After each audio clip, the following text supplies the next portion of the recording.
here? Yeah, okay. Listen, that was a good experience. Yeah, I like it. I will. Good. Well, hopefully when we come next year to this conference, you'll not have the same thing. Well, yeah, kind of an extension. But again, So I'm right now it's not easy. like a huge conference with Deloitte Institute, and hopefully looking at the. So where are you right now? Are you still in school? Yeah, I'm an undergrad at Harvard. What year? I'm gonna be in my junior year.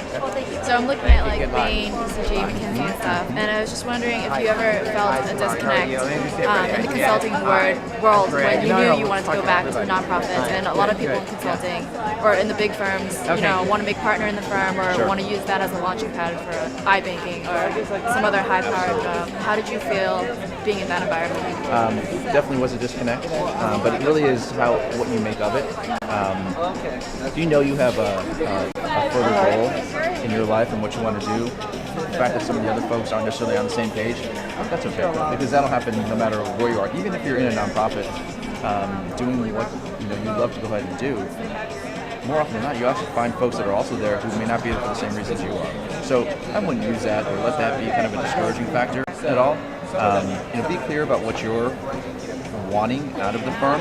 If it's a couple of years of experience, if it's exposure, if it's training on certain methods and processes, by all means, go in with that in mind and be flexible. Be willing to go ahead and kind of open up your eyes to other opportunities that they may provide that may not be, assuming that education might be a place you're interested in going, it may not be purely education focused, but may help you from a skill set standpoint, professional development standpoint, that ultimately at the end of the day, when you do find your way back into education or your area of passion, you'll be able to apply those skills at a much greater depth. How did you handle that going through interviews? Because a lot of the firms want to keep you for as long as they can. It's I don't know if it's disingenuous or not, but interviews there's a reason they go through interviews. There's a reason why you do your interviews. There's a reason why you give your answers. The fact that you want to go ahead and save the world or do other things, that may not be interview appropriate.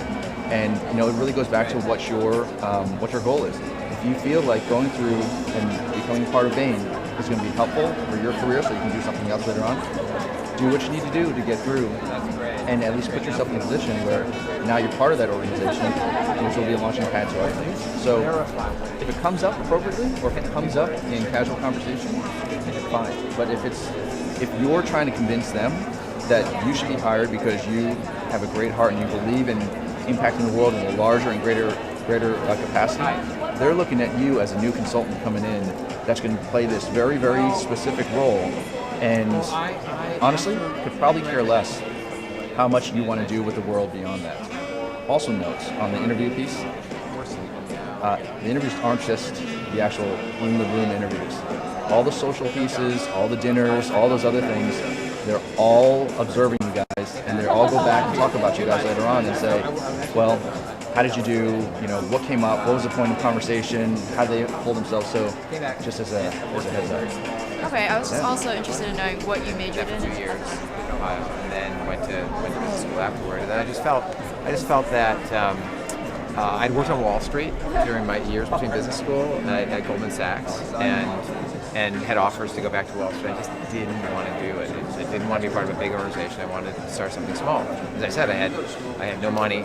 I had a lot of loans. You guys know what that's like, right? Yeah. A lot of loans. I said, okay, why not take a risk? Because my mentors would say, as you get older, you take less risk, right? Because you have mortgages, you have family, you have obligations. So much more baggage. You have more baggage, yeah. So you take more risk. So take it now. So okay. And in retrospect, it paid off. And if it hadn't worked, if it had failed, that'd been fine. It's okay you learn more from your failures than you do from your successes. In fact, when we hire people, we want to make sure they fail. We want to make sure they failed in something. Absolutely. No, because we want them to fail on somebody else's nickel.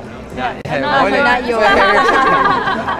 But they learn from it, right? And I think a lot of kids, I see with my own kids, there's such this pressure to perform and succeed. And get to go to the next level. Failure is not tolerable in our society.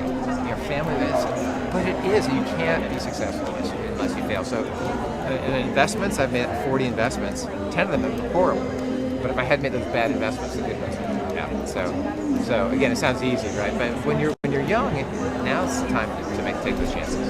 Well, I have a question. bouncing off of that, like you say that you have to fail before you can succeed, but how did you set it up so that you were able to recover from those failures?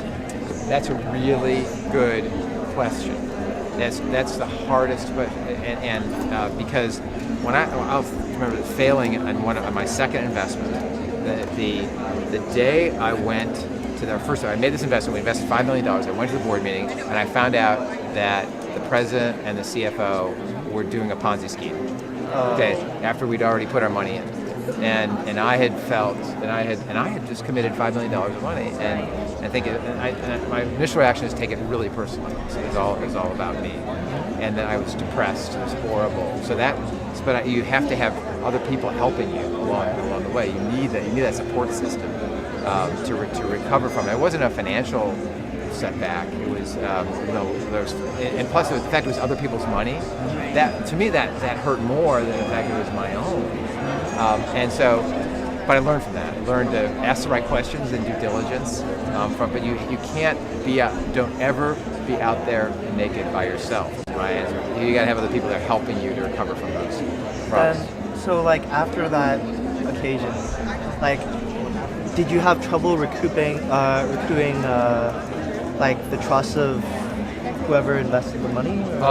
Well, the good news is I had other chances at the plate. I mean, even the best batters strike out. Barry Bonds strikes out, he gets another chance. Okay, and if you're just looking at that one unique, if our investor said, okay, we're just giving you one shot, then of course they would lose their trust. But they had to look at this over a period of time. And in our business, it's such that for every one good deal, there's 3 or 4 bad ones. So you have to look at a portfolio. Is that the general norm for your business? Depends where. If you're investing like really early stage, the success rate of companies is very low. 1 in 10 make it, and one in 1,000 make it really big. So you have to have some failures along the way, and our job is to winnow those failures down and try to find those winners. And it really comes from there's really no formula. It comes from a lot from experience.